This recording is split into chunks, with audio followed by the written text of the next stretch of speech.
నమస్తే, welcome to prime time. నేను రాజేశ్వరి. ముందుగా హెడ్. వరంగల్, ఖమ్మం, నల్గొండ పట్టభద్రుల ఎమ్మెల్సీ ఉప ఎన్నిక ముగిసింది. 605 పోలింగ్ కేంద్రాలను ఈసీ ఏర్పాటు చేయగా వారి వారి పోలింగ్ బూత్లలో ఓటు హక్కును గ్రాడ్యుయేట్స్ వినియోగించుకున్నారు.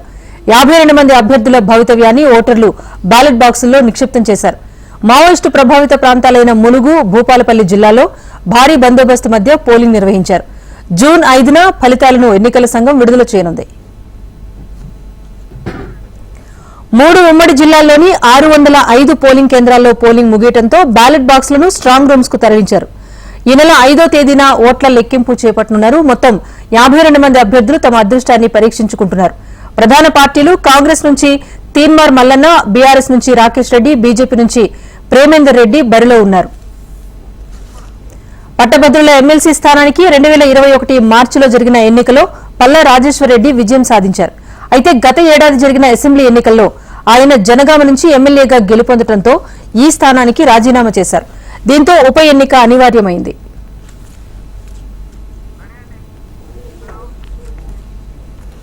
తెలంగాణ రాష్ట్ర అధికారిక చిహ్నంపై చిత్రకారుడు రుద్ర రాజేశంతో సీఎం రేవంత్ రెడ్డి చర్చలు జరిపారు.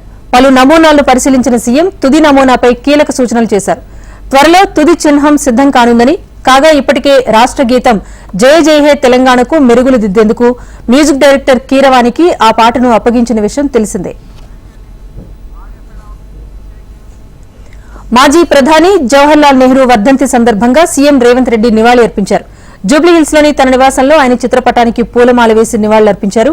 సీఎం సలహాదారుడు Narender Reddy, AICC secretary Sampath Kumar, Congress senior నేత పట్నం మహేందర్ రెడ్డిలు కూడా నివాళి అర్పించారు. అత్యంత వైభవంగా తెలంగాణ రాష్ట్ర అవతరణ ఉత్సవాలు నిర్వహించాలని అధికారులను సీఎస్ శాంతికుమారి ఆదేశించారు. అవతరణ దినోత్సవ ఏర్పాట్లపై సచివాలయంలో వివిధ శాఖల కార్యదర్శులు, ఉన్నతాధికారులతో సీఎస్ సమీక్ష నిర్వహించారు. జూన్ 2న ఉదయం గన్ పార్క్ అమరవీరుల స్తూపం వద్ద సీఎం రేవంత్ రెడ్డి నివాళి అర్పిస్తారని, అనంతరం సికింద్రాబాద్ పరేడ్ గ్రౌండ్స్ లో రాష్ట్ర గీతాన్ని సీఎం ఆవిష్కరిస్తారని ఆమె తెలిపారు. ఇక రాత్రి 7 గంటల నుంచి 9 గంటల వరకు ట్యాంక్ బండ్ పై కళారూపాల కార్నివాల్ ఉంటుందన్నారు సీఎస్ శాంతికుమారి. దీంతో పాటుగా శిక్షణ పొందుతున్న 5,000 మంది పోలీసు అధికారుల బ్యాండ్ తో ఈ ప్రదర్శనలో పాల్గొంటారన్నారు. ట్యాంక్ బండ్ పై హస్తకళలు, చేనేత కళల స్టాళ్లు ఏర్పాటు చేయనున్నట్టుగా తెలిపారు. అంతేకాకుండా నగరంలోని ప్రముఖ ఫుడ్ స్టాల్ ను కూడా ఇక్కడ ఏర్పాటు చేయబోతున్నట్టుగా వెల్లడించారు. పిల్లలకు క్రీడలతో కూడిన వినోదశాలలను కూడా ఏర్పాటు చేస్తామని చెప్పారు.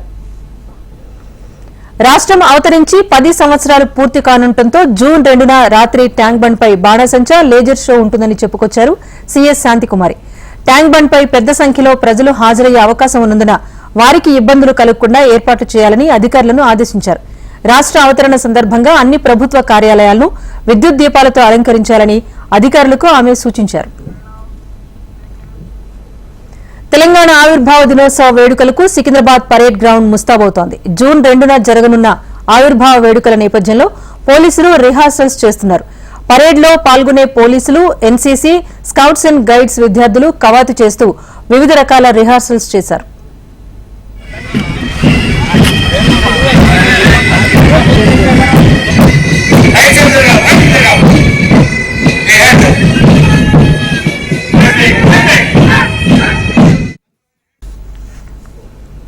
తెలంగాణ రాష్ట్రం అవతరించి దశాబ్దం పూర్తి కానుండటంతో ఉత్సవాలు ఘనంగా నిర్వహించాలని బీఆర్ఎస్ పార్టీ అధినేత కేసీఆర్ నిర్ణయించారు.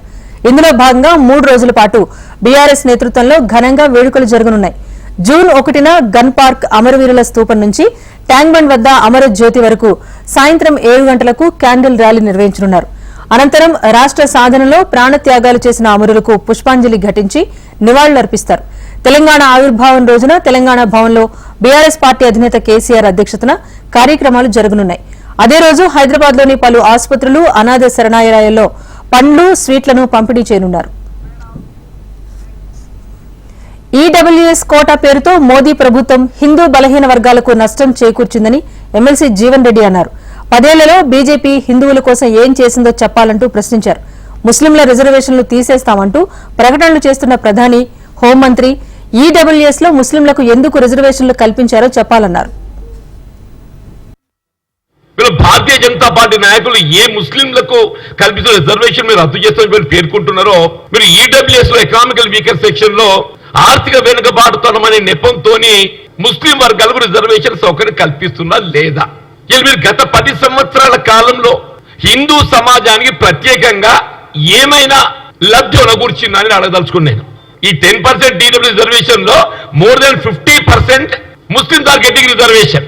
నేను క్యాల్కులేషన్ మీకు చెప్పాను. నేను ఇక్కడ మన జనాభా ఏదైతుందో క్యాల్కులేట్ చేస్తే జనాభా ఏదైతుందో 15% దళితున్నారు ఎస్సీలు. ఎఫ్సీఐ ఏర్పాటు చేసి దేశాన్ని ఆకలి చావుల నుంచి కాపాడింది నెహ్రూ అని అన్నారు కాంగ్రెస్ నేత జగ్గారెడ్డి. కాంగ్రెస్ ఆస్తులు పోగు చేసి పెడితే మోదీ ధారాదత్తం చేస్తున్నారంటూ విమర్శించారు. 60 ఏళ్లు పాలించిన వాళ్లు ఏమీ చేయకుండానే బీజేపీ, బీఆర్ఎస్ పార్టీలు చేసినట్టుగా చెబుతున్నాయంటూ మండిపడ్డారు జగ్గారెడ్డి. నెహ్రూ హయాంలో 16 వాటర్ ప్రాజెక్టులు కట్టారని, మోదీ హయాంలో ఒక్క ప్రాజెక్ట్ అయినా కట్టారా అంటూ ప్రశ్నించారు. భారతదేశంలో అన్ని గ్రామాలలో సస్యశ్యామలం కావాలి, ప్రతి వాడికి 3 పూటలు తిండి దొరకాలంటే వ్యవసాయ పరంగా అభివృద్ధి చెందాలి అని పండిత్ జవహర్లాల్ నెహ్రూ గారు ప్రాధాన్యత వ్యవసాయానికి పెట్టుకోవడం జరిగింది. అందుకే వారు ఏం చేశారు, ఇమ్మీడియట్లీ కరెంట్ కావాలి, నీరు కావాలి కాబట్టి ఇమ్మీడియట్లీ వారు డ్యాంల యొక్క ప్రాధాన్యత పెట్టుకోవడం జరిగింది. వాటర్ సోర్స్ ను పెంచుకొని వ్యవసాయాన్ని అభివృద్ధి చేసేదానికి ఆ డ్యాంల నిర్మాణం. నీళ్లు లేక, వర్షాలు లేక, ఎప్పుడైనా కరువు వస్తే మళ్ళీ ధాన్యం ఉండాలి, భారతదేశంలో అన్ని గ్రామాలకు పంపించే విధంగా ధాన్యం ఉండాలని ఆ రోజులలో మరి జవహర్లాల్ నెహ్రూ గారు దూరవాలోచనతోటి ఎఫ్సిఐ ఏర్పాటు చేసుకోవడం జరిగింది. ఈ 70 ఏళ్లలో పౌర సరఫరాల శాఖ మంత్రి ఉత్తమ్ కుమార్ రెడ్డికి బీజేఎల్పీ నేత ఏలేటి మహేశ్వర్ రెడ్డి కౌంటర్ ఇచ్చారు. ఉత్తమ్ దిగజారుడు వ్యాఖ్యలు చేస్తున్నారంటూ మండిపడ్డారు. మీ పార్టీలో జరిగే పరిణామాలకు తమను వ్యక్తిగతంగా దూషిస్తే సహించేది లేదంటూ ఏలేటి మహేశ్వర్ రెడ్డి ఘాటు కౌంటర్ ఇచ్చారు. మంత్రి స్థాయిలో ఉండి ఈ విధంగా వ్యక్తిగత దూషణలకు దిగితే బాగోదు అంటూ మహేశ్వర్ రెడ్డి హెచ్చరించారు. ఇప్పుడు మంత్రి ఉత్తమ్ కుమార్ రెడ్డి గారికి వీరి మీద విమర్శ వస్తే ముఖ్యమంత్రి మీద అనుమానపడుతున్నాడు, ముఖ్యమంత్రి మీద విమర్శ చేసేందుకు ఆయన ఈయన మీద అనుమానపడుతున్నాడు. అంటే మీరు ఎవరి మీద అనుమానపడండి, మీరు ఎవరి మీద ఒకరినొకరు మీకు మీ మధ్యలో కోఆర్డినేషన్ లేకుంటే మీరు ఇబ్బంది పడండి, కానీ అనవసరమైనటువంటి పర్సనల్ అలిగేషన్ చేస్తే బాగుండదు, జాగ్రత్త అని చెప్పి తెలియజేస్తా ఉన్నాను. నిన్న మీరు ఏలెత్తి చూపిస్తా ఉన్నారు మమ్మల్ని, ఏలెత్తి భయపెట్టే మాదిరిగా ఒక మంత్రిగా నువ్వు మమ్మల్ని భయపెట్టే మాదిరిగా నువ్వు మాట్లాడుతా ఉన్నావు. మీ కుందేల సభ్యుడికి భయపడేటోళ్ళు ఇక్కడ ఎవరు లేరు. మీరు ఏ రకమైనటువంటి గంభీరంకి పోయినా కూడా భారతీయ జనతా ఏపీలో పోలింగ్ అనంతరం జరిగిన అల్లర్లు, దాడులను దృష్టిలో ఉంచుకుని కౌంటింగ్ నాటికి రాష్ట్రానికి 20 కంపెనీల బలగాలను రప్పిస్తున్నట్లు ఏపీ ఎన్నికల ప్రధాన అధికారి ముఖేష్ కుమార్ మీనా తెలిపారు. కౌంటింగ్ రోజు ఆ తర్వాత కూడా ఎలాంటి ఘర్షణలు చోటు చేసుకోకుండా పటిష్ట భద్రతా ఏర్పాట్లు చేశామన్నారు. నాగార్జున యూనివర్సిటీలో ఏర్పాటు చేసిన స్ట్రాంగ్ రూమ్స్ ను ఆయన పరిశీలించారు. 3 అంచెల భద్రతా వ్యవస్థను ఏర్పాటు చేసినట్టుగా చెప్పారు. స్ట్రాంగ్ రూమ్ల వద్ద సీసీ కెమెరాలు ఏర్పాటు చేశామన్నారు. అభ్యర్థులు, ఏజెంట్లు భౌతికంగా 2 పర్యాయాలు స్ట్రాంగ్ రూమ్లను పరిశీలించే అవకాశం కల్పించినట్టుగా చెప్పారు. ఇక పల్నాడులో పరిస్థితులు అదుపులోనే ఉన్నాయని, కేవలం పోలింగ్ తర్వాత మాత్రమే అల్లర్లు జరిగాయని అన్నారు. ఎలాంటి అవాంఛనీయ సంఘటనలు జరగకుండా ప్రశాంతంగా కౌంటింగ్ నిర్వహించేందుకు అన్ని ఏర్పాట్లు చేశామన్నారు. వైసీపీ ఎమ్మెల్యే పిన్నెల్లి రామకృష్ణారెడ్డి ముందస్తు బెయిల్ పిటిషన్పై హైకోర్టులో వాదనలు ముగిశాయి. దీంతో తీర్పును ధర్మాసనం రిజర్వ్ చేసింది. మంగళవారం తీర్పును వెల్లడించనుంది. ఈవీఎం ధ్వంసం చేసిన కేసుతో పాటుగా ఆ తర్వాత జరిగిన ఘటనలపై హైకోర్టులో పిన్నెల్లి ముందస్తు బెయిల్ దాఖలు చేశారు. మే 13న ఏపీలో ఎన్నికలు జరిగిన సమయంలో మాచర్ల నియోజకవర్గం పాల్వాయి గేట్ పోలింగ్ కేంద్రం వద్ద ఉద్రిక్త పరిస్థితి నెలకొంది. ఆ పోలింగ్ కేంద్రంలోకి వెళ్లిన పిన్నెల్లి ఈవీఎంను ధ్వంసం చేశారు. ఈ కేసుతో పాటుగా పోలింగ్ తర్వాత జరిగిన 3 ఘటనల్లోనూ తనకు ముందస్తు బెయిల్ మంజూరు చేయాలి అంటూ హైకోర్టులో పిన్నెల్లి పిటిషన్ దాఖలు చేశారు. ఇరు వర్గాల వాదనలు విన్న ధర్మాసనం తీర్పును రిజర్వ్ చేసింది. ఏపీ సీఎం జగన్మోహన్ రెడ్డిపై రాయి దాడి కేసులో నిందితుడు సతీష్ దాఖలు చేసిన బెయిల్ పిటిషన్పై విజయవాడ కోర్టులో విచారణ జరిగింది. 8వ అదనపు జిల్లా న్యాయస్థానంలో నిందితుడి తరపు న్యాయవాది సలీం వాదనలు వినిపించారు. సతీష్ ను పోలీసులు అక్రమంగా ఈ కేసులో ఇరికించారని కోర్టు దృష్టికి తీసుకువెళ్లారు. అనంతరం తీర్పును న్యాయమూర్తి రిజర్వ్ చేశారు. దీనిపై మంగళవారం ఉత్తర్వులు వెల్లడించే అవకాశం ఉంది. తాడిపత్రి అల్లర్ల ఘటనలో విచారణ కొనసాగుతోంది. పోలింగ్ రోజు జరిగిన అల్లర్ల ఘటనలో మరో 2 పోలీసు అధికారులపై వేటు పడింది. తాజాగా మరో 150 మందిపైన రౌడీ షీట్ నమోదు చేశారు.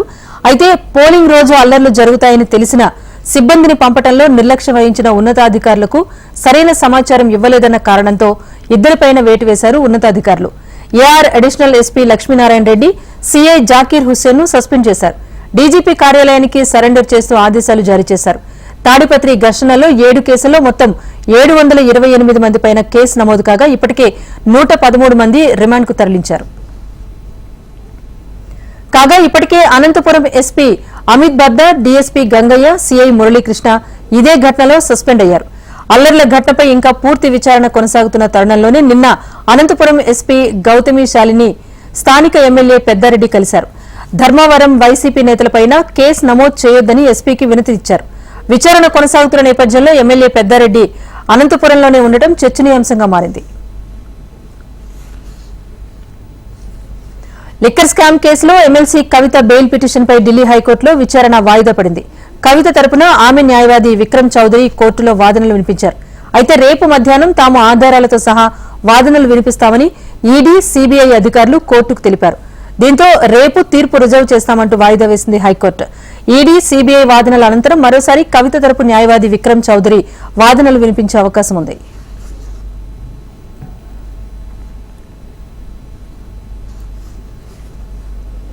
భూపాలపల్లి జిల్లాలోని మేడిగడ్డ బ్యారేజ్ ను నేషనల్ డ్యామ్ సేఫ్టీ అధికారులు పరిశీలిస్తున్నారు. ఈఎన్సీ అనిల్ కుమార్ నేతృత్వంలో ఇంజనీర్ల బృందం పరిశీలిస్తోంది. కృంగిపోయిన పిల్లర్స్ వద్ద ఫ్లడ్ వాల్స్ 19, 20, 21 గేట్లను అధికారులు చెక్ చేశారు. బ్యారేజ్ 7వ బ్లాక్ లో దెబ్బతిన్న కుంగిపోయిన పిల్లర్ల గురించి అధికారులను అడిగి వివరాలు సేకరించారు. బెంగళూరు రేవ్ పార్టీ కేసులో నటి హేమకు ఇప్పటికే సీసీబీ పోలీసులు నోటీసులు జారీ చేశారు. విచారణకు హాజరు కావాలని ఆ నోటీసులో పేర్కొన్నారు. అయితే తాను విచారణకు రావడానికి మరికొంత సమయం కావాలని, తాను వైరల్ ఫీవర్ తో బాధపడుతున్నట్టుగా బెంగళూరు సీసీబీకి హేమ లేఖ రాశారు. తాజాగా హేమ మరో వీడియో రిలీజ్ చేశారు. మనం తప్పు చేయనంత వరకు భయపడాల్సిన పని లేదని, తప్పు చేయకపోవటానికి మనం దేవుళ్లం కాదని హేమ ఆ వీడియోలో తెలిపారు. ఒకవేళ తప్పు చేసినా సారీ అడిగితే చాలు అని హేమ వీడియోలో చెప్పుకొచ్చారు. ఒకసారి అబద్దం చెబితే దాన్ని కప్పిపుచ్చుకోవటానికి మరో అబద్దం చెప్పాల్సిన పరిస్థితి వస్తుందని, వీలైనంత వరకు అబద్దం చెప్పకండి అంటూ నెటిజన్లను ఉద్దేశిస్తూ నటి హేమ మాట్లాడారు. ఇదే ఇప్పుడు తాజాగా చర్చకు దారితీస్తోంది. థింక్ పాజిటివ్, మనసులో ఏం పెట్టుకోకు, ఎవడన్నా ఏమన్నంటే ఊరుకోకు, ఎవరితోనే ఏమన్నా కూడా ఊరుకోదు. సో మనం తప్పు చేయనంత వరకు ఎదుటి వాళ్ళకి భయపడవలసిన అవసరం లేదు. ఒకవేళ మనం తప్పు చేసినా మనం ఏం దేవుళ్ళం కాదు. ఒకవేళ తప్పు చేసినా, పొరపాటు జరిగినా సారీ చెప్పవచ్చు వాళ్ళకి మా హార్ట్ఫుల్గా. సో అప్పుడు మనం చాలా ఫ్రెష్గా ఉంటాం. అలాగే ఒక అబద్ధం చెప్తే దాన్ని కవర్ చేయడానికి 100 అబద్ధాలు ఆడాలి. సో అందుకని 99.9% అబద్ధాలు ఆడకుండా ఉండడం చాలా బెటర్. సో అందుకని నేను చాలా హ్యాపీగా ఉంటాను అన్నమాట. సార్వత్రిక ఎన్నికలు తుది అంకానికి చేరడంతో ఏ పార్టీకి ఆ పార్టీ గెలుపుపైన ధీమా వ్యక్తం చేస్తున్నాయి. అధికారంలోకి వచ్చేది తామే అంటూ విశ్వాసం వ్యక్తం చేస్తున్న ఇండి కూటమి తుది విడత పోలింగ్ జరిగే జూన్ 1న ఢిల్లీ వేదికగా మిత్రపక్షాల సమావేశానికి పిలుపునిచ్చింది. ఎన్నికల ఫలితాలు విడుదల కావడానికి సరిగ్గా 4 రోజుల ముందు జరగనున్న ఈ సమావేశం ప్రాధాన్యత సంతరించుకుంది. తమిళనాడు ముఖ్యమంత్రి స్టాలిన్, ఢిల్లీ ముఖ్యమంత్రి అరవింద్ కేజ్రీవాల్, బీహార్ మాజీ ఉప ముఖ్యమంత్రి తేజస్వీ యాదవ్, సమాజ్వాదీ పార్టీ నాయకుడు అఖిలేష్ యాదవ్ సహా కూటమిలోని అన్ని పార్టీల అగ్రనేతలు సమావేశంలో పాల్గొనబోతున్నారు. ఎన్నికల ప్రక్రియ, పోలింగ్ సరళి, భవిష్యత్ కార్యాచరణపైన ఈ సమావేశంలో కూటమి నేతలు సమీక్షించనున్నట్టుగా తెలుస్తోంది. కేంద్రంలో ప్రభుత్వం ఏర్పాటుకు అవసరమైన 272 లోక్సభ సీట్లను కూటమి సులభంగా గెలుస్తుందని, మొత్తంగా 350 సీట్లు క్రాస్ చేస్తామని కాంగ్రెస్ పార్టీ ధీమా వ్యక్తం చేస్తోంది. ఎన్నికల ప్రచారంలో భాగంగా ఉత్తరప్రదేశ్లో పర్యటించిన కేంద్ర హోంమంత్రి అమిత్ షా విపక్ష నేతలపై విరుచుకుపడ్డారు. ఇండీ కూటమి మళ్లీ అధికారంలోకి వస్తే టెర్రరిజం పెరిగిపోతుందన్నారు. 10 ఏళ్లలో ఎన్డీఏ ప్రభుత్వం తీసుకున్న కీలక చర్యలను కూటమి అధికారంలోకి వస్తే 5 ఏళ్లలో నాశనం చేస్తుంది అంటూ ఆరోపించారు అమిత్ షా. కూటమి గెలిస్తే ఆర్టికల్ 370 ట్రిపుల్ తలాక్ ను పునరుద్ధరిస్తుందని అన్నారు. अगर बारी बारी 5 साल प्रधानमंत्री बन गए ना, तो 5 साल में क्या काम करेंगे मैं बता देता हूं. पहले साल में धारा 370 को वापिस लाएंगे. दूसरे साल में ट्रिपल तलाक वापिस लाएंगे. तीसरे साल में पीएफआई पर से बैन उठा लेंगे. चौथे वर्ष में आतंकवादियों से बातचीत करेंगे और 5वें साल में राम मंदिर पर बाबरी ताला लगाने का జూన్ 4న దేశంలో తమ కూటమి ప్రభుత్వం ఏర్పాటు చేస్తుందన్నారు కాంగ్రెస్ నేత రాహుల్ గాంధీ. బీహార్లో పర్యటించిన ఆయన ప్రధాని మోదీ అబద్దపు ప్రచారాలు మానుకోవాలంటూ సూచించారు. మోదీ హయాంలో ఉద్యోగావకాశాలు దెబ్బతిన్నాయని, చివరకు సైన్యంలో చేరే అవకాశం కూడా లేకుండా చేశారంటూ మండిపడ్డారు రాహుల్. తాము అధికారంలోకి రాగానే అగ్నివీర్ స్కీమ్ ను రద్దు చేస్తామని హామీ ఇచ్చారు. वो नरेंद्र मोदी वाला चमचों वाला इंटरव्यू देखा है? ये जो आप डिसीजन लेते हो, ये बड़े बड़े निर्णय लेते हो, ये आप कैसे लेते हो? तो नरेंद्र मोदी जी का जवाब आता है, पहले सोचते हैं थोड़ी देर और फिर कहते हैं ये जो निर्णय होते हैं इनको मैं नहीं लेता, ये परमात्मा लेता है. मुझे परमात्मा ने ऊपर से भेजा है. मैं बायोलॉजिकल नहीं हूं, मैं परमात्मा का मैसेंजर हूं. उनका काम. పార్లమెంట్ ఎన్నికల్లో బీజేపీ ఓటమి ఖాయమని అన్నారు ఆర్జేడీ నేత తేజస్వి యాదవ్. రాహుల్ గాంధీతో పాటు భక్తియార్పూర్లో ప్రచారంలో పాల్గొన్న తేజస్వి ఎన్డీఏ ప్రభుత్వం ప్రజలను మోసం చేసిందంటూ విమర్శించారు. 10 ఏళ్లుగా ఉద్యోగాలు లేక యువత ఇబ్బందులు పడుతున్నారని విమర్శించారు. బీహార్లో ఇండీ కూటమికి మెజార్టీ సీట్లు వస్తాయని ధీమా వ్యక్తం చేశారు. इनसे बड़ा झूठा प्रधानमंत्री और कोई नहीं है. विश्व में अगर सबसे कोई झूठा प्रधानमंत्री है तो उसका नाम नरेंद्र मोदी जी है. ये इतना झूठ बोलते हैं कि गोबर को भी हलवा बना देते हैं. कोई बताओ अच्छे दिन आने वाले थे, कहां गए अच्छे दिन? ठग लिए कि नहीं ठग लिए? एक बार ठगाया, 2 बार ठगाया, लेकिन तीसरा बार ठगाने वाला नहीं है. జూన్ 4 తర్వాత దేశంలో మంచి రోజులు రాబోతున్నాయన్నారు సమాజ్వాదీ పార్టీ చీఫ్ అఖిలేష్ యాదవ్. కనౌజ్ లోక్సభ స్థానంలో ప్రచారంలో పాల్గొన్న ఆయన ఎన్డీఏ అంటేనే నెగిటివ్ పాలిటిక్స్ అంటూ విమర్శించారు. 10 ఏళ్ల బీజేపీ పాలనలో దేశం వెనక్కు వెళ్లిపోయిందని, ప్రజలను పేదరికంలోకి నెట్టారు అంటూ ఆరోపించారు. लिस्ट नहीं जारी करेंगे. हमने कहा मंत्रिमंडल बदलेगा, मीडिया मंडल बदलेगा और खुशियों के दिन आएंगे, सुनहरे दिन आएंगे. फ्रीडम ऑफ प्रेस का दिन आएगा, क्योंकि फ्रीडम ऑफ प्रेस का दिन आना भी जरूरी है. 4 जून हमारे आपके लिए खुशियों का दिन, सुनहरा दिन और आपके लिए फ्रीडम ऑफ प्रेस का दिन है. एनडीए है निगेटिव, नकारात्मक राजनीति करते हैं और नकारात्मक राजनीति का समय खत्म हो गया. कोई बीजेपी का नैरेटिव नहीं चलेगा जो पिछड़ों का, दलितों का, आदिवासियों का आरक्षण छीना. హోంమంత్రి అమిత్ షా వ్యాఖ్యలపై మండిపడ్డారు ఢిల్లీ సీఎం కేజ్రీవాల్. పంజాబ్లో పర్యటించిన ఆయన బీజేపీ ఆప్ ప్రభుత్వాన్ని కూలగొట్టే ప్రయత్నం చేస్తోందన్నారు. ఈడీ, సీబీఐ రైడ్స్ తో పంజాబ్ ప్రజలను భయపెట్టే ప్రయత్నం చేస్తున్నారంటూ ఆరోపించారు. గుండాయిజం చేస్తే ప్రజలు తగిన బుద్ధి చెబుతారన్న కేజ్రీవాల్ బెదిరింపులు మానుకోవాలంటూ సూచించారు. और फिर धमकी देके चले गए पूरे पंजाब के 3 करोड़ लोगों को कि 4 जून के बाद तुम्हारी जो तुम लोगों ने सरकार चुनी है, पंजाब के लोगों ने, उस सरकार को गिरा देंगे और जिस शख्स को तुम लोगों ने अपना मुख्यमंत्री बनाया है उस शख्स को मुख्यमंत्री से हटा देंगे. इस किस्म की गुंडागर्दी और इस किस्म की भाषा आज तक इस देश में किसी गृह मंत्री. ఢిల్లీ ముఖ్యమంత్రి అరవింద్ కేజ్రీవాల్ సుప్రీంకోర్టును ఆశ్రయించారు. తనకిచ్చిన మధ్యంతర బెయిల్ను మరో 7 రోజులు పొడిగించాలని పిటిషన్ వేశారు. తీవ్ర ఆరోగ్య సమస్యలను పేర్కొంటూ వైద్య పరీక్షలు చేయించుకోవడానికి బెయిల్ మంజూరు చేయాలని గతంలో కోరటంతో జూన్ 1 వరకు సుప్రీం కేజ్రీవాల్ కు షరతులతో కూడిన బెయిల్ మంజూరు చేసింది. జూన్ 2న తిరిగి జైలుకు వెళ్లాలని ఆదేశించింది. అయితే అప్పటి నుంచి ఢిల్లీలోని మ్యాక్స్ హాస్పిటల్లో వైద్య పరీక్షలు చేయించుకుంటున్న కేజ్రీవాల్ కు ప్రాథమిక పరీక్షలు పూర్తయ్యాయని, మరిన్ని వైద్య పరీక్షలు చేయాల్సిన అవసరం ఉందని వైద్య బృందం తెలిపింది. సీఎం ఆరోగ్యానికి కీలకమైన వైద్య పరీక్షలు పూర్తి చేసేందుకు మరో 7 రోజులు బెయిల్ పొడిగించాలని కేజ్రీవాల్ తరపు న్యాయవాది సుప్రీంకోర్టును అభ్యర్థించారు. కర్ణాటక లైంగిక దౌర్జన్యం కేసులో కీలక పరిణామం చోటు చేసుకుంది. కేసుపై ఎంపీ ప్రజ్వల్ రేవణ్ణ ఎట్టకేలకు స్పందించారు. గత నెల 29న ప్రజ్వల్ రేవణ్ణపై లైంగిక దౌర్జన్యం కేసు నమోదు కాగా నాటి నుంచి ఆయన పరారీలో ఉన్నారు. లైంగిక వేధింపుల ఆరోపణల నేపథ్యంలో ఏప్రిల్ 30న ఎంపీ ప్రజ్వల్ రేవణ్ణపై పార్టీ సస్పెన్షన్ వేటు సైతం వేసింది. విచారణకు సహకరిస్తామని కుమారస్వామి తెలిపారు. నాటి నుంచి ప్రజ్వల్ రేవణ్ణ పరారీలో ఉండటంతో మాజీ ప్రధాని దేవేగౌడ తీవ్ర ఆగ్రహం వ్యక్తం చేశారు. తన సహనాన్ని పరీక్షించవద్దు అంటూ వెంటనే లొంగిపోవాలి అని ప్రజ్వల్ రేవణ్ణను దేవేగౌడ హెచ్చరించారు. దీంతో తాజాగా ఓ వీడియోను ప్రజ్వల్ రేవణ్ణ విడుదల చేశారు. ఎలాంటి ఆధారాలు లేని అభియోగాలను తనపై మోపుతున్నారంటూ ఆరోపించారు. ఇక మే 31న ప్రజ్వల్ రేవణ్ణ సిట్ అధికారుల ముందు హాజరు కాబోతున్నట్టుగా సమాచారం.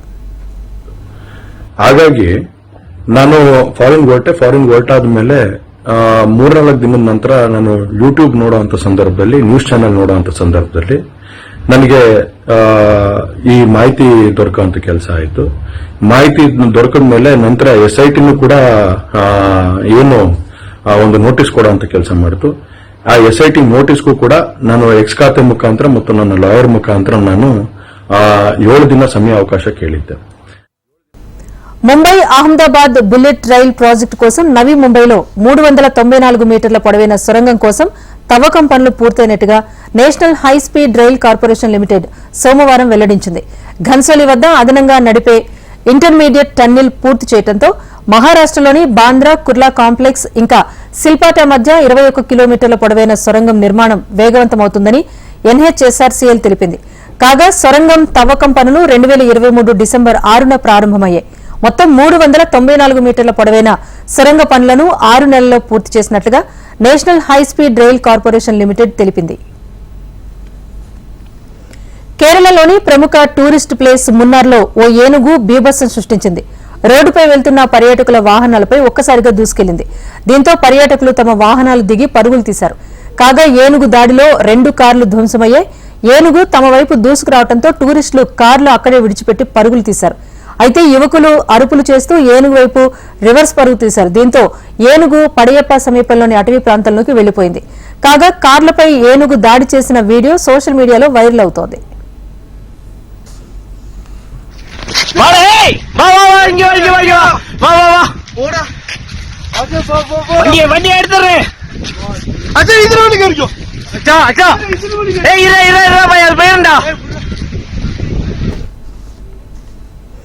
బంగాళాఖాతంలో ఏర్పడిన రెమాల్ తుపాను క్రమంగా బలహీనపడింది. ఉదయం నుంచి తుపాను బలహీనపడినట్టుగా వాతావరణ శాఖ వెల్లడించింది. దీంతో రాష్ట జాతీయ విపత్తు ప్రతిస్పందన నిర్వహణ దళాలు రంగంలోకి దిగి సహాయక చర్యలు చేపట్టాయి.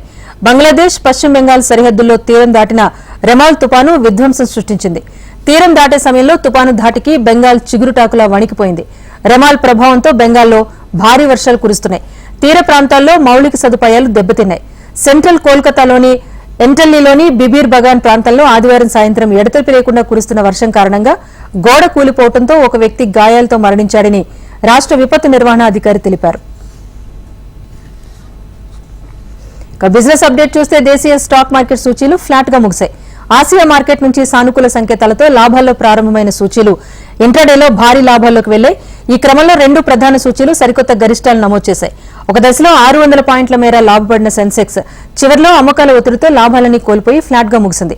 సెన్సెక్స్ ఉదయం 75,655 పాయింట్ల వద్ద లాభాల్లో ప్రారంభమై 76,009 పాయింట్ల వద్ద జీవనకాల గరిష్టాలు నమోదు చేసింది. చివరికి 19.89 పాయింట్ల నష్టంతో 75,390 పాయింట్ల వద్ద ముగిసింది. అటు నిఫ్టీ 24 పాయింట్లు కోల్పోయి 22,932 పాయింట్ల వద్ద స్థిరపడింది. ఇది prime time update. Keep watching HM TV. వార్త ఆగదు, నిజం.